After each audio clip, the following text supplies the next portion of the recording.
Hello there, my name is Enock. Taking care of your health should be a top priority.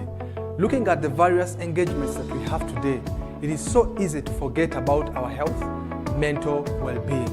That is why we introduce to you the Healthy You Talk Show, a brand new show that is going to address matters concerning your health, nutrition, stress management, mental health, name it. We bring to you a wide range of experts who are going to be touching pertinent issues concerning our health. Tune in every Tuesday at 10 a.m. live on Faith Today TV.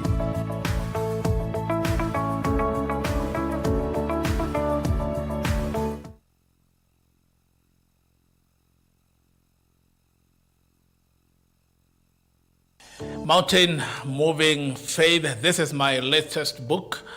And if you want to learn how you can move mountains, life has many mountains.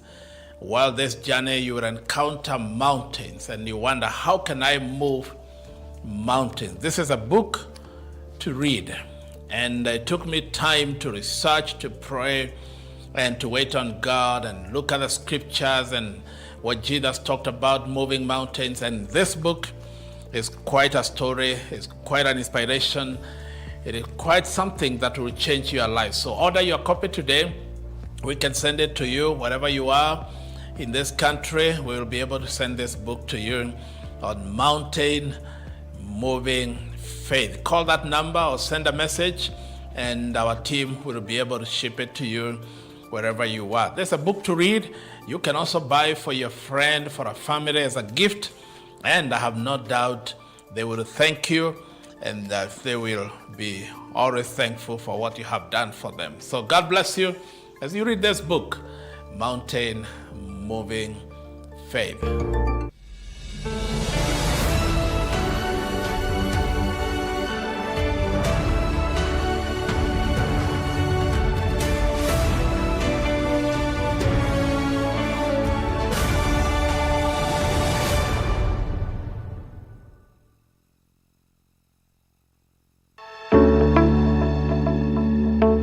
This is a hospital in Roysambo along Lumumba Drive.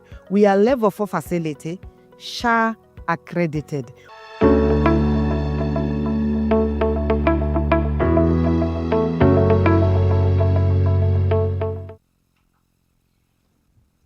Some parents fear vaccines more than the diseases they prevent. Others simply are not aware of what is necessary. The experts will call it vaccine hesitancy. According to the World Health Organization, vaccine hesitancy has been labeled among the top 10 threats to global health. What is really holding us back? Is it fear? Is it misinformation? Lack of access? Whatever. Today we want to break that down and understand where that is all coming from. Greetings and welcome to the Healthy You. This is your favorite health program on Faith Today Television, bringing you expert health insights. My name is Enock Kitondekijja, your host. Of course, we cannot start minus recognizing our well-renowned partners. That is JCK Hospital.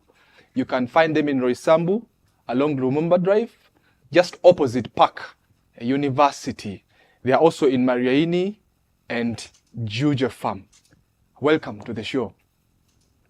Today we are handling an issue that affects millions of people in Africa and beyond, and the threat is imminent. It's a global health issue. Vaccine hesitancy. What is holding us back? And today we have experts, professionals, people at the front line of helping us deal with this issue.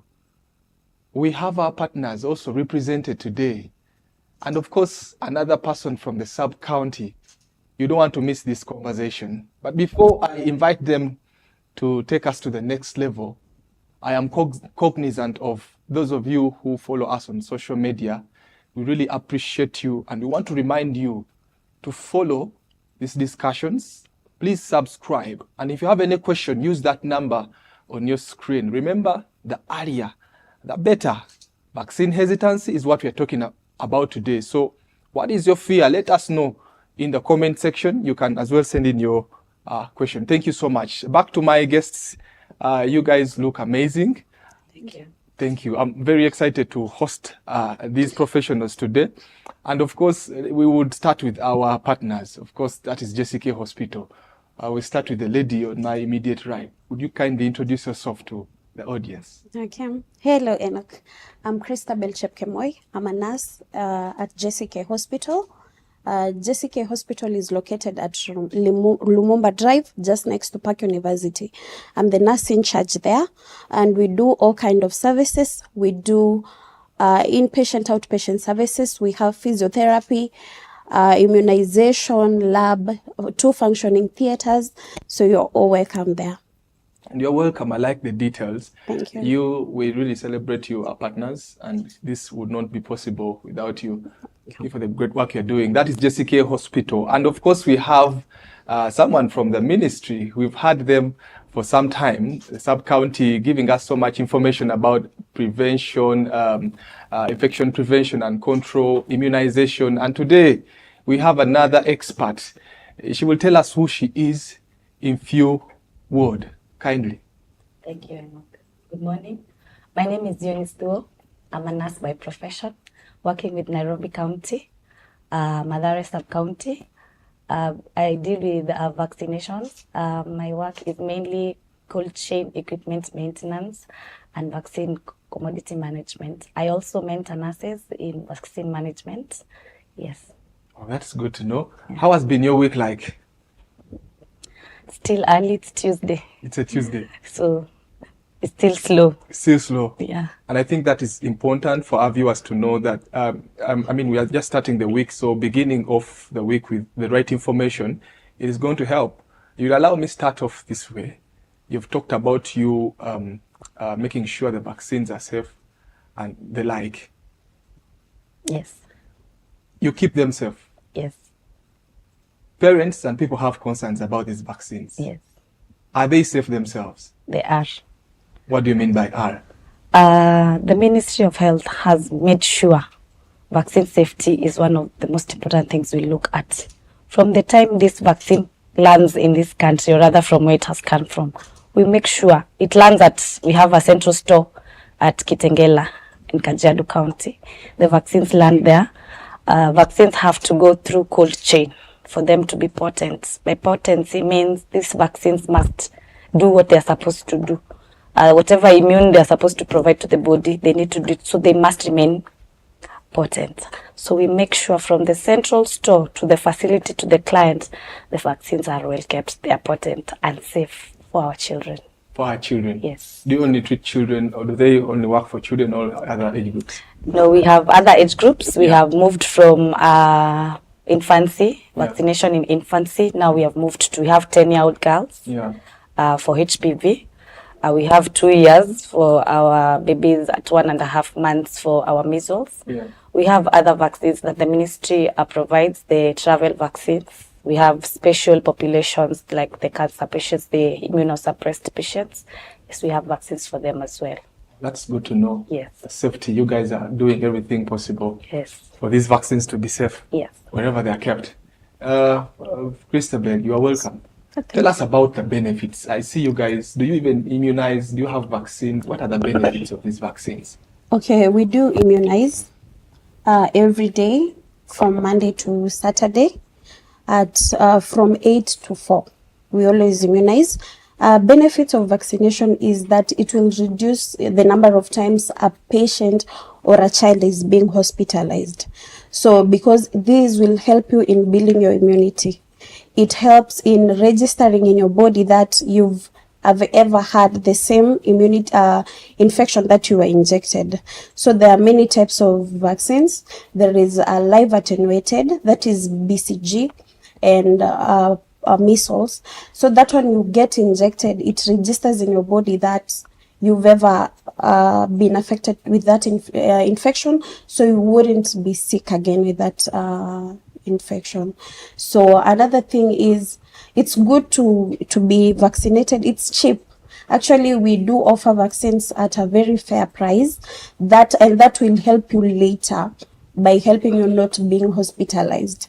Yeah. Another thing I was to add is the vaccines are well researched. It has gone through a lot of research before being approved for our babies and our people to use. Yeah. I like the fact that you assert that these vaccines have been well researched. That is good to know. But also, I would love to know, since 2019, WHO labeled vaccine hesitation as a global health threat. Why so? And probably Eunice, because you're on a sub-county level, you get to see a lot of things that most of us don't have the ability to.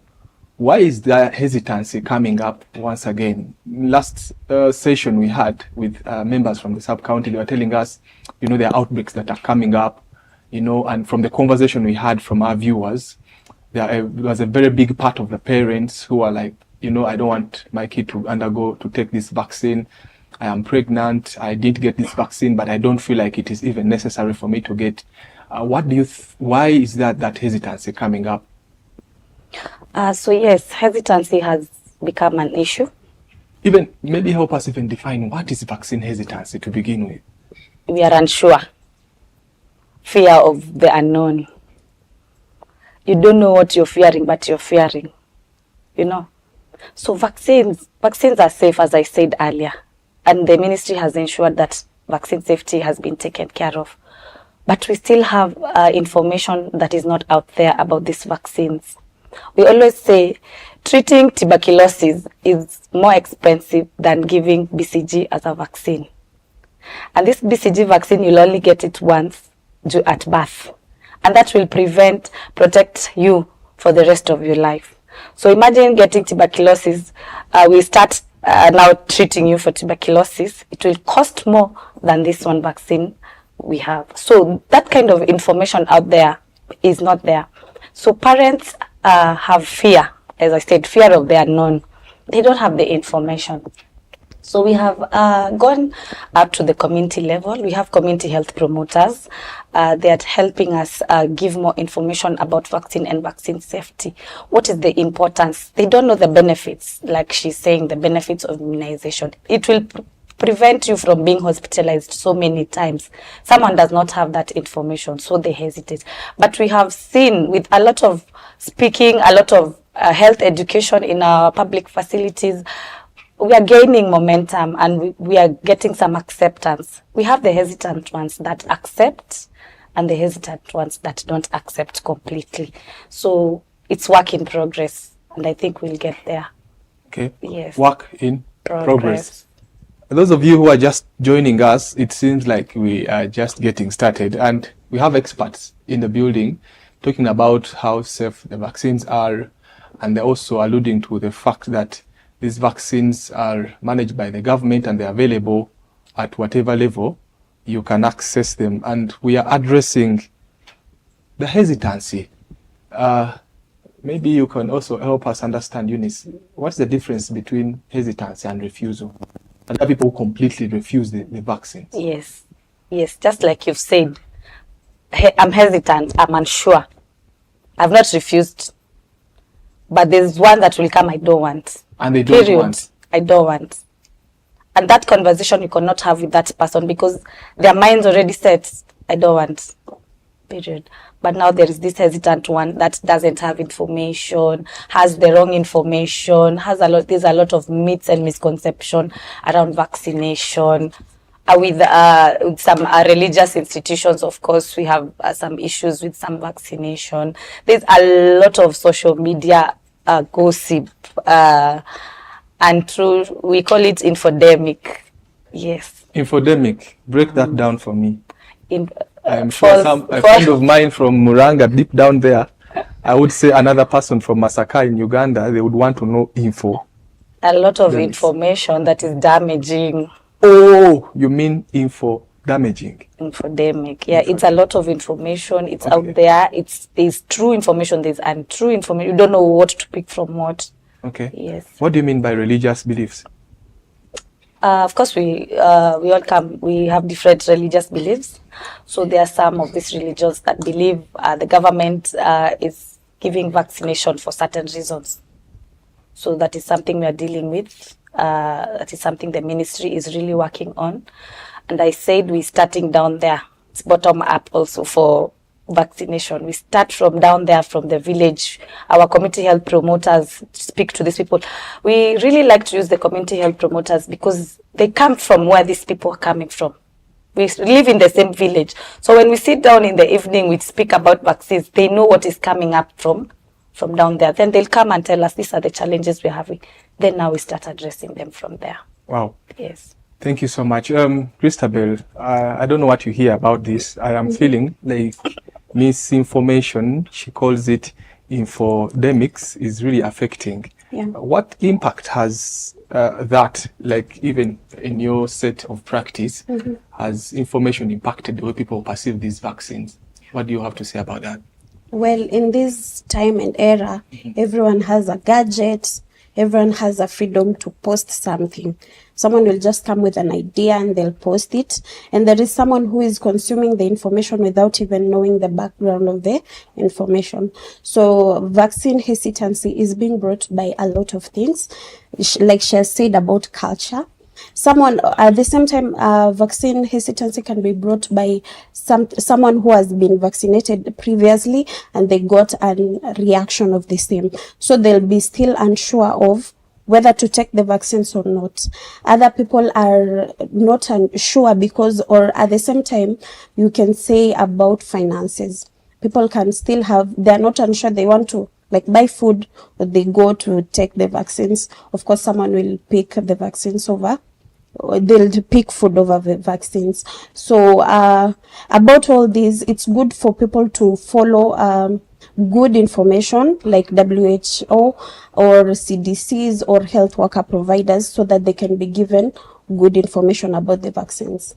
Yeah. Thank you so much. Those of you who are just joining us, Christabel here from JCK Hospital is telling us some of the contributors of this vaccine hesitancy is the misinformation. The information you are getting on social media is damaging, if I could marry it with what Eunice is alluding to.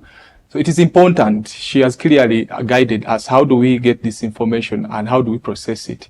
The clear routes, WHO, CDC, Ministry of Health, this were here to help us, you know, get the right information. So it is important that if you have been hesitant to get these vaccines, we know that they have served very many people for a long time. So you don't need to break that chain of doing good. Speaking of that, Eunice, we are gathering some good information here. Vaccines, we are hearing everything good about vaccines. Now, there are people who respond poorly, you know, parent really reacting, or, you know, he has brought a child, and then after the vaccine, they really respond in an adverse way. We've also heard of issues where people say someone has become autistic because of what they injected. We are not sure whether it was a vaccine or what, but people relate, of course, you know, with the misinformation. What do you have to say about that? We go back to vaccine safety. That is where it all starts. We say these vaccines are safe, but just like any other drug, they have side effects, right? So vaccines have side effects. You could get a side effect or you could get an abnormal reaction. An abnormal reaction is called an adverse event following immunization. It could happen because of your body reacted to the antigen that you're getting. So this is has brought also a lot of issues with acceptance, vaccine acceptance, because again, misinformation. You have brought your child to the clinic, your child has been vaccinated. We always tell you, if something abnormal happens after vaccination, bring your child back to the hospital. Bring your child back to the facility so we can see exactly what is wrong. So vaccines can react in different ways. A person could react to the product that has manufactured this vaccine. A person could react to, maybe there was a manufacturing error in this vaccine. Remember, these are still man-made, right? It could be the immunizing nurse did an error. We are human. It could be coincidence. This child just came, was sick, got a vaccine, the child reacted. So those are the different types of adverse events following immunization we have. So what we say, when your child gets vaccinated and something happens that you realize is not normal, bring back the child. We are going to deal with that issue. So we will investigate and see, is this really the vaccine, or is this did this child have something else before they came, either a condition or something. So the only person we say is not supposed to get a vaccine is a child that is hospitalized. If a child is hospitalized, don't vaccinate them. It's not an emergency. But when this child recovers, vaccinate them, because it's still going to protect them from the vaccine preventable diseases we're talking about. So we need our healthcare workers to talk to our mothers. When you're vaccinating, we also encourage them, talk to the caregivers, let them know something could happen. We don't anticipate it happens. There are side effects. There's fever. Fever is normal side reaction for vaccination. But if it goes above 40 degrees and this child is crying, that's not normal. Bring back your child to the facility. And with good information, support of these caregivers, we get through. But if this caregiver decides to post online, as you were talking about social media, my child was vaccinated, this and this happened to my child, they didn't bother to come back and get information, then another person is going to pick that information and consume it the wrong way. So I'm going to take my child to the facility to get vaccinated. They are going to get an abscess. They are going to get abnormal fevers. My child will cry all night. Misinformation. So we encourage the parents, caregivers, bring back your child. Let us give you the right information. Let us investigate. If it has to do with the vaccine, the ministry takes full responsibility. They come back to the ground, investigate, give us feedback. We give feedback. Feedback, yes. Very important. Yes. So for those of you who are joining us, this is only quality expert information we are consuming from not just ordinary level. This is high level now, sub-county level. We really appreciate that. Thank you. And for those of you who are following us, we now learn that whenever you spot any side effect or probably any reaction, you don't run away to share your grievances on social media. That's not the right route, because you are spreading fear and things like that. You recommend how many minutes? Is it 15 to 1 hour? Yeah. How long should someone wait before they, move out?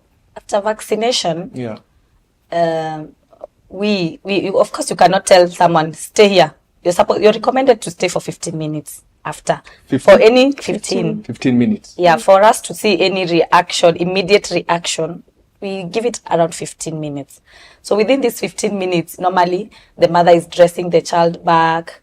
You're telling her about her return date. She's changing her baby's diaper. Within those minutes, you're supposed to see any side effect that is visible at that time. Yeah. Yes, and then 15 minutes will have elapsed. Anything happening after that, we still tell them, come back. Come back is very Yes, important. yes. Get back Yes. home. Just like the prodigal son. Get back home. Come back. Awesome. And for you, Christabel, from Jessica Hospital, what is your experience? Do you get these reactions, or you people just get only good results all through? How is your experience like? Well, we've never gotten one, but we always have somewhere to, when the clients come back, we always ask them how it was. And even before injecting them, we would want to take a good history to know if the baby is sick. Yeah. If they are even showing any signs of weakness in their limbs. Sometimes we inject at the thigh areas. Yeah. So we would want to know if the baby is already having weakness before injecting, so that it cannot be associated with the vaccines. So we always take good information, good history, and then even after giving the vaccination, we always give danger signs on what she has said, like fever. Fever is expected, but not to a certain amount of fever, because the baby will end up convulsing. So we give health education and remedies on fevers, but other signs effects that are very intense, we let them come back to the hospital. Yeah. Okay. You let them come back to the hospital. Yeah. Now, let's say, Yeah. this person, people are so busy these days, they cannot probably wait for long in the hospital. If someone has gone, do you have any feedback process or system, how you correct this information? just to find out how do you do it at Jessica Hospital? Okay. What is your follow-up program? Okay. Like? We have a phone number that is free for them to call us to give us information. But at the same time, the duration of vaccines is always a month.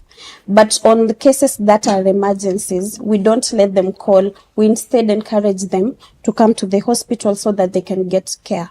Yeah. But for inquiries, small inquiries, if it's something small, they think it's not alarming, we let them call us. Okay. Yeah. Wow, that's so good to know that there is a line for you to call in case of any issue. Utilize it. That's good to know. Eunice, when we had a discussion last week, we had a parent, I will reserve the name, she was hesitant. She was avoiding school vaccinations. Yes. Due to uncertainties. Yes. Do you experience those? Do you get such feedback? How are you dealing with that? I mean, there are even myths around that. So many parents, like when you go to school and they're immunizing or vaccinating, don't do this, don't do that. How do you deal with that? Yes, and in school, unless we are having the supplementary immunization days, that is the campaigns, that is when we go to schools, and we have a team. It's called the advocacy, communication advocacy SCSM team, that usually has the mandate before the activity begins. They must visit the schools with the community health promoters to seek consent, of course, from the parents to give vaccination. Then we have the HPV vaccine for the girls. The county has created some consent forms. Take to the schools. Let the parents go and read, get information, then bring back. We come and vaccinate your child. Yes, parents refuse again because of misinformation. There is a lot of misinformation on the HPV vaccine. It's been picking up slowly in our county because, again, you cannot vaccinate a child without parents' consent. So those people who are not getting information are our parents, our caregivers. We are on social media, but not to get the right information. So HPV is a vaccine against cervical cancer for women. Again, as I said earlier, how much is it going to cost you to treat cervical cancer once you have the virus? And here Eunice is offering a shot, 1 dose for free, but with the right information. So my thinking usually is we are not still having the right information. Cervical cancer is one of the killer diseases. Why will the government offer to give vaccination and you still resist? You still hesitate. But we have those that are champions, they accept, they encourage. In fact, there are those that want us to do it up to a higher age. But of course, it's very expensive. This HPV vaccine is for prevention of cervical cancer. The government gives this vaccine for free. We have private institutions. Go there today and ask for the same vaccine. You can't afford. You will not, because it's the same vaccine. So we tell you, get information. Free vaccine, same vaccine. Yes. Wow. If we had the luxury of a lot of time, the way you have asserted it, you prepared it so well, I would call it a moment of silence so that it can go deep down in people's hearts. Because you talked about HPV, you talked about cervical cancer, and I remember some of your representatives they had last time said it is really serious and we really need to do something about it. Those of you who are just joining us, that is the gravity, the seriousness of the discussion we're having today. Cervical cancer is real, and now she tells us it is even cheaper to prevent than to treat it. I know you have a lot of concerns, but we want to answer them in the second segment. So let the questions come in. This is Faith Today Television, and this is the Healthy You program. Don't go anywhere.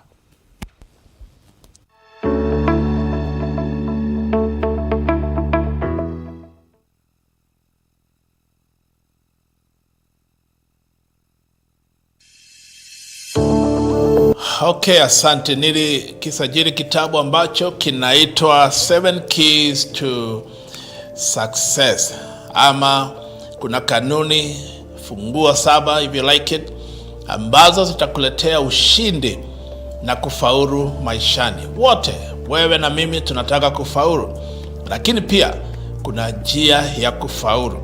Ukisoma hiki kitabu ambacho nilikiandika kwa kufanya utafiti, kwa maombi mengi, kuangalia neno la Mungu, I have no doubt ya kwamba hiki kitabu kitabadilisha maisha yako.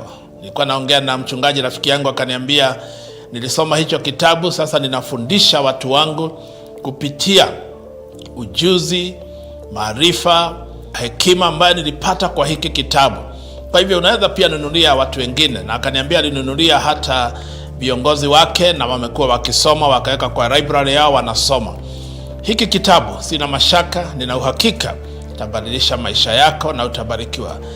Tuma message ama upige simu kwa hiyo namba, na naweza kuwasiliana na wewe na utapata hiki kitabu, utatumiwa, usome na ubariki pia watu wengine. Asante.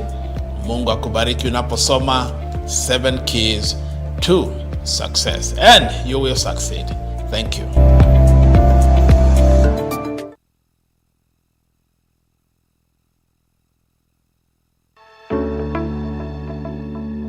Hello there, my name is Enoch.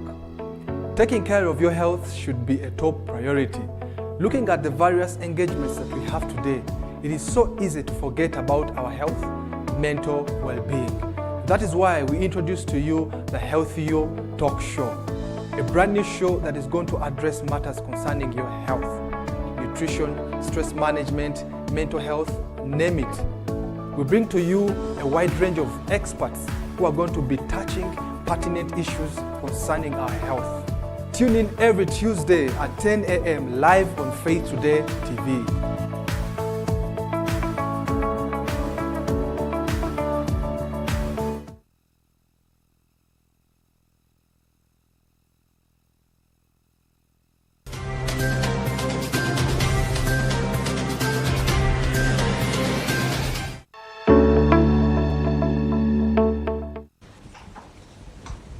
All right, welcome back once again to our second segment. We are discussing vaccine hesitancy and what is holding you back. In the first part of our discussions, we have been able to learn about what that means and what it entails.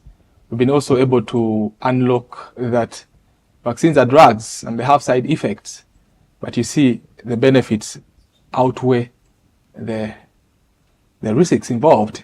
We've also learned that there are some communities that are really not taking up this immunization seriously, and it is important that we address that. People in the religious sectors, we have work to do. In this second part, we really want to address now your concerns, and I love the fact that questions are coming in. I have one from Lorato.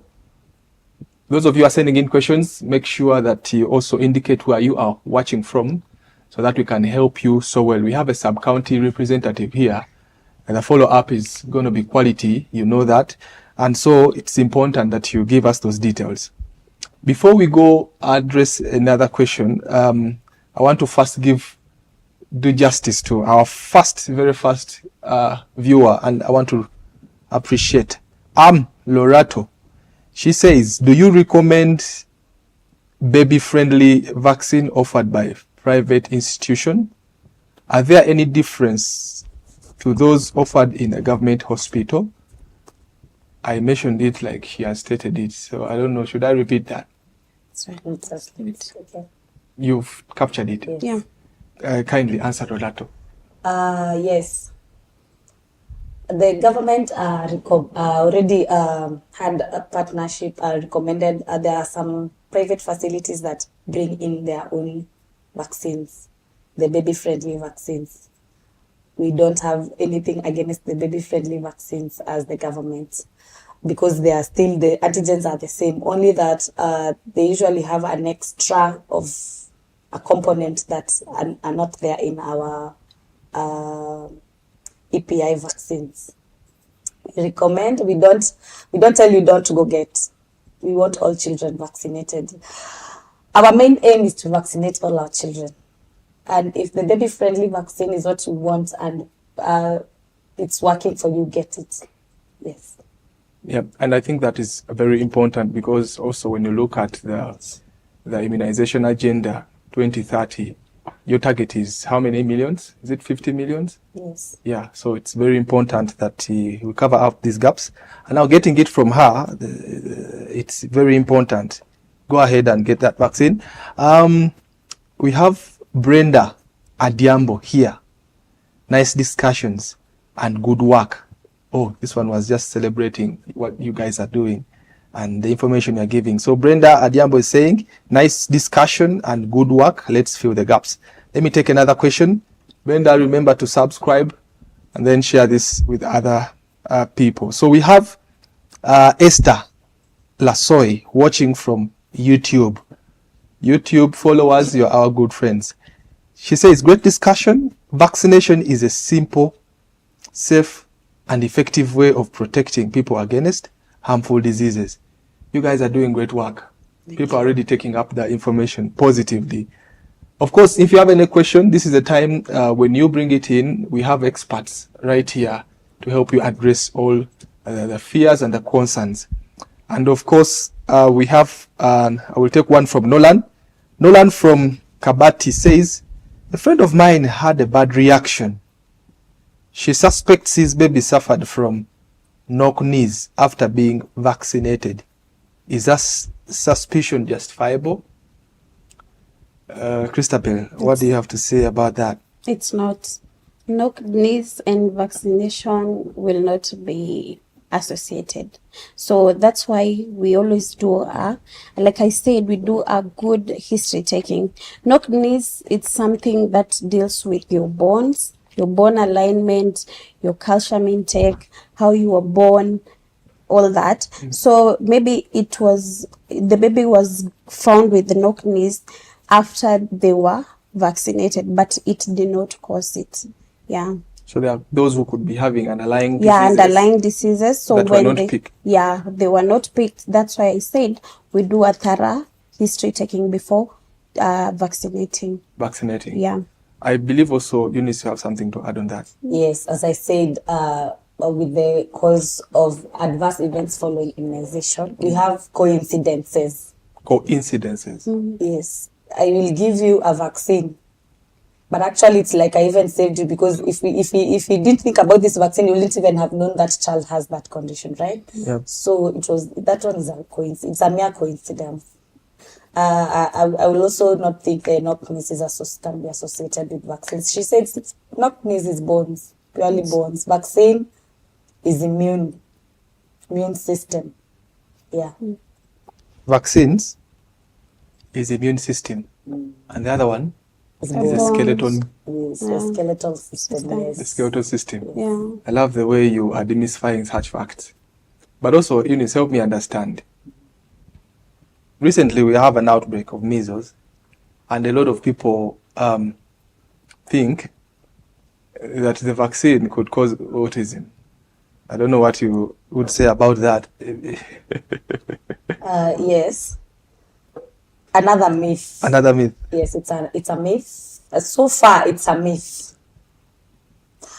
Because, Enoch, we have given this same measles vaccine to even you. You got the same vaccine, right? I think like you also. Even me. See. Yes. So, the government is still looking into it, because sometimes, okay, fine, don't completely deny. Yeah. Just pick those cases. I'm sure someone is doing something about it. Yeah. Investigate. As I told you, they do that. They have the vaccine program has an advisory council that does that. So the advisory council listens. Actually, they listen, and I'm sure they know that. They listen, they do the investigations, and then they'll give us feedback, just like they did with most of the vaccines that had issues previously with some religious institutions. They take up the vaccine, They go do the test that you say, let's do this because you said the vaccine has ABCD. Let's go and do the test. The government takes responsibilities, does the test. The vaccine is safe. Go ahead and take up the vaccine. So I'm sure we are going to get that feedback. Okay. Yes. But again, it's a myth. It's a myth. Christabel, you talk about the challenges of medical workers or maybe parents missing these diseases early, and then probably when someone is vaccinated, that is when the time the disease shows up. Yeah. Are there any challenges that you health workers are facing when you are addressing this issue of vaccine hesitancy or even carrying out immunization? What are some of the challenges that we need to know? Challenges are mostly getting to convince someone that the vaccines are safe. Like we said, the vaccines have gone through a thorough scientific research so that when they're in our market, they are approved that they are safe for consumption. So we always want to eradicate the misinformation in their mind and try to educate them that with these vaccines, it will help you with your kids, and it will help you to reduce the number of hospitalization that will happen later if you miss these vaccines. Yeah. And thank you so much. Eunice, we have so many good reports. I mean, vaccines have saved people for very many years, for so many years. But now there comes a point where an underlying cause comes in, underlying disease, something that people missed. Is it the health workers who missed it, the parents who missed it? I mean, help us understand that. How do you deal with that?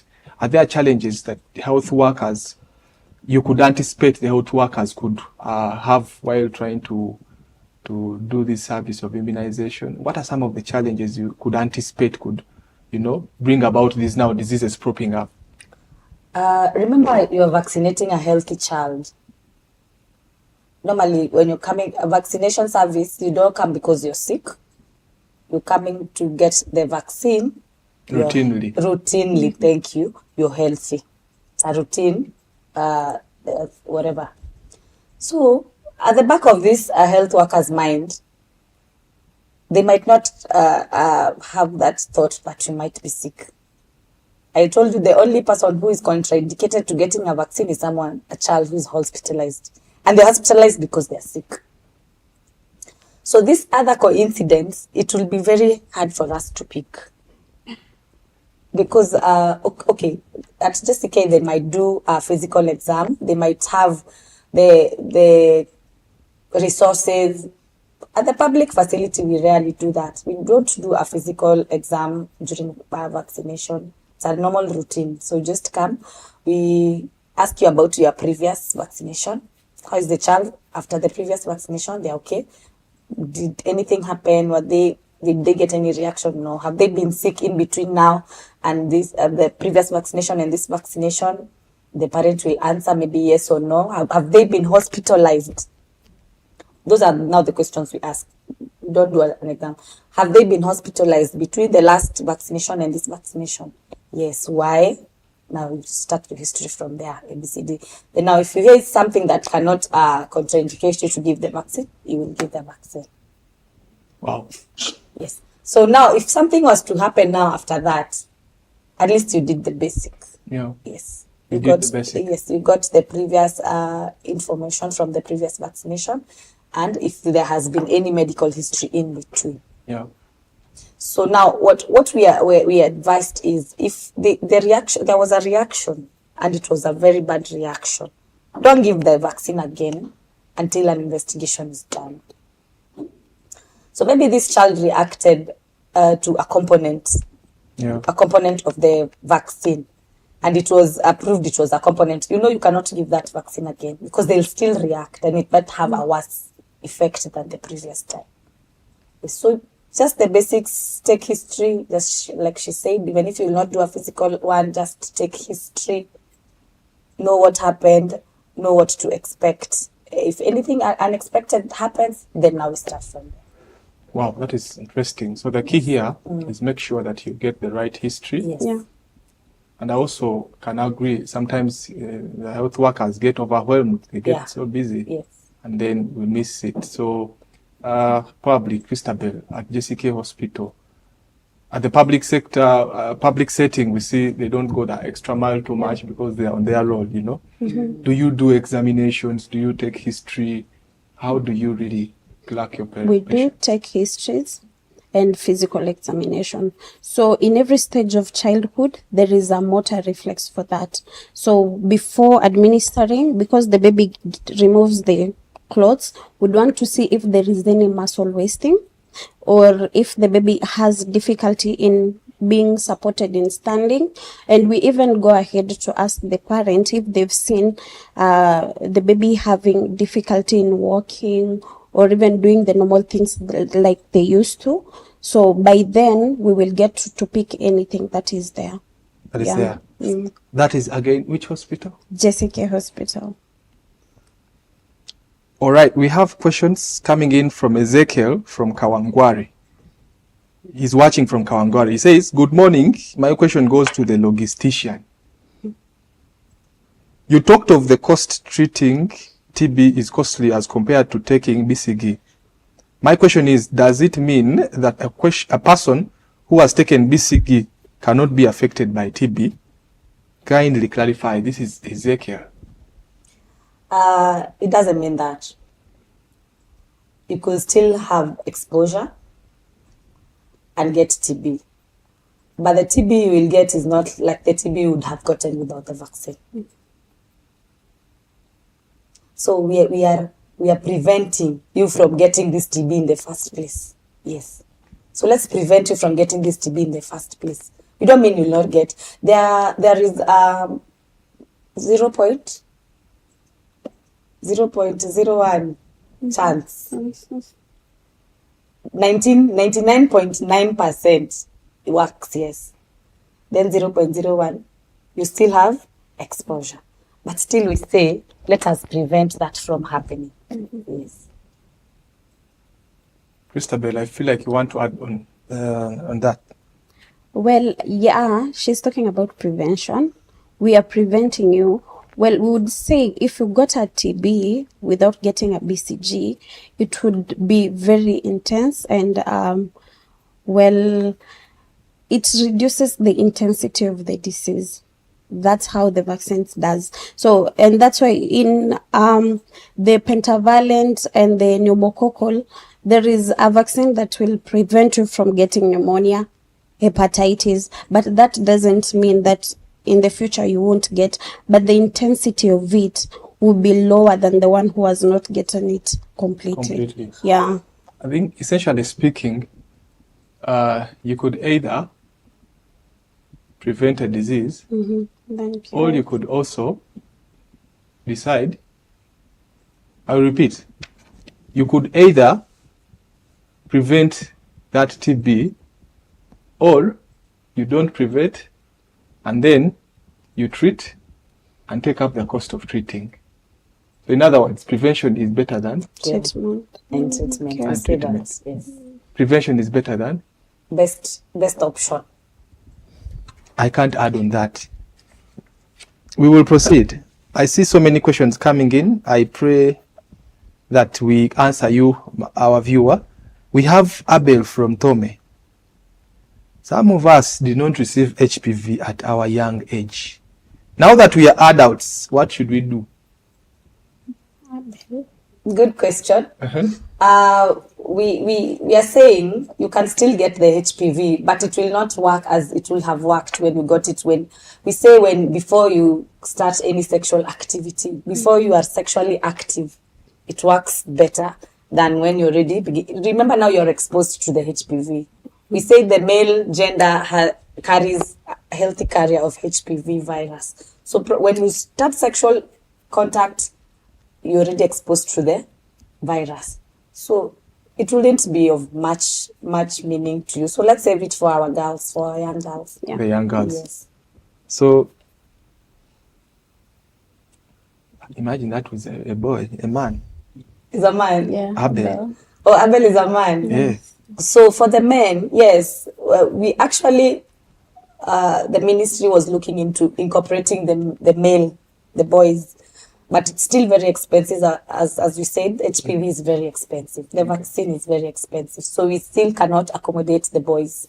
Okay. We are still doing the cohort for girls 10 to 14 for now. Okay. But in future, we pray we will be able to accommodate. It will be actually better. Now we are dealing with it both sides. Yeah. From the carrier to this other person Yes, who can get the virus. I think it's important more so for our young ladies to get this information, because as long as you're normal and you have a reproductive system, You're a human being. you're a human being and you're candidate of that cervical cancer. Yeah. So, and then we have questions are coming in. This one has not given us the name. My son, now 5 years, started limping after getting vaccinated when he was a child. Yeah. He even has a small dent on the thigh where he was injected. Is this still a myth? I cannot tell. I wish we could see. Yeah. But I'm imagining that if it's they have a dent, that child might have gotten an abscess after vaccination. Yeah. Did they go back, as we said, did they go back to the facility? Okay, the limp might also still not be associated with that. But the dent might. I'm assuming, because I've seen abscesses after vaccination, I'm assuming it was an abscess. But these parents go back. They didn't have the information that you should go back in case this happens and this happens. So we still go back to our health workers as well. Let us give these people the information so that we can also still not blame them, and we're also not giving them the information. Yeah. Yes. Christabel, I believe you have something to add on that. Yeah, this I'll be talking directly to the health worker providers. Yeah. So sometimes we've got a lot of people to vaccinate, and they tend to do it quickly. So sometimes it's good to do it the right way. The upper outer quadrant, make sure it's the right place so that you cannot maybe tamper with the nerve system, because there is a safe place, the outer upper quadrant, for you to inject. So for that case, we wouldn't confirm whether it was an injection gone wrong, was it the vaccine, or really the baby had an issue before. So it will be nice, like she has said, we always give the patient TCA. TCA is a return date.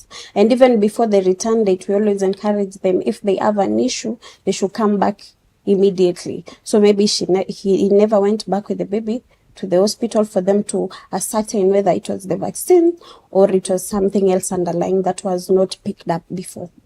Yeah. I hear you, and I feel that is really valid, because we cannot conclude right now because we don't have the entire. Yes, we don't have the story, we don't have the history, we don't know what happened. Yeah. Yes. But I like the way she has alluded to the fact that the approach or the mode of administration, it also requires us, the health workers, to really be experts and intentional at, also cautious. Okay. As I said, we have immunization error-related adverse events, and those ones are health worker related, as I've said. Like she said, we do the right, inject the right site. Yeah. You're given the right site, inject the right site, use the right equipment, the right needle, use the right technique and skill. Yeah. And we avoid all that. Yeah. Yes. I like to know that, because I think that's why Jessica Hospital, you're extending your services. You recently launched the Jessica Hospital College of Health Sciences. Yeah. Are you going to be offering such training as well? Yeah. Well, okay. Yeah. Awesome. So where is it found, the college? It's found at Blessed House. Okay. So when you get to Blessed House, you'll get someone to show you around and to direct you to the right offices. Okay. Yeah. Wow, that's good to know. And then, of course, as we wrap up this discussion, we know that WHO's focus this year is global action for universal health, right? Is that the theme? Yes. Okay, so like from on a sub-county level, what is your strategy to make sure that you fill all these gaps and then make sure that everyone who needs this information finds it? We towards the end of last year, the ministry launched the Big Catch Up. We've been having the Big Catch Up campaign. This involves reaching those that have not been reached. We are having outreaches where we go to the community. We send our community health promoters to get for us those children that have not been vaccinated, and we go get them there from where they are. Those that cannot be gotten there, we let them be referred to the health facilities. So we are conducting outreaches. We always do health education to our clients. We ask all the health facilities, at least give these clients information. Every day there's something new. And this is not the client that came here yesterday. So every day try and give health talk to our clients. Let them know the importance of vaccination. Yes, and of course, supervision and mentorship to our healthcare workers, support them as we do this, as we try to reach and vaccinate all our children. All right, in the same spirit, Yes. imagine you have 30 seconds to speak to a hesitant parent in the camera. What would be your takeaway? To that parent that is unsure, we ask you to visit us. If don't get the information from social media, it is not enough. Visit us at our facilities. Come and say, I want to talk to the nurse that immunizes. I want to talk to the nurse that handles vaccine. We will give you the right information. And kindly parents, let's avoid misinformation from social media. And also let's avoid giving the wrong information ourselves. If you're not sure, get the right information. We are vaccinating to protect. Kindly let's protect our children. Imagine you have 30 seconds. Give us your take home. I would say to that parent who is uncertain that we are here for you. We are here to give you what it takes and to take you through on how we administer, how it is taken, the side effects expected for the same vaccination. And we encourage you to take information from the WHO, CDCs, and us for that, because we know what it takes. And like I said initially, the vaccines have gone through a thorough scientific research for them to be given to the market. So be safe and be sure that I don't think that we can be able to give something bad to our children. So be free to come for inquiries. All right. Thank you so much, Christabel and Eunice, for your valuable information. I mean, this has been very quality information, and for those of you who have been following this discussion, we also appreciate you, but we also now have to emphasize that prevention is better than cure, and you have a role to play as you close this gap, vaccine hesitancy. I hope you enjoyed this show, and of course, we cannot end minus making this prayer for you who is in hospital receiving any kind of treatment. We believe that the doctors are an extension of God's healing hand, and we pray for a quicker recovery for you. My name is Enock Kitondekijja, and this is The Healthy You. Until we meet next time, stay proactive, stay informed, and stay healthy. God bless you.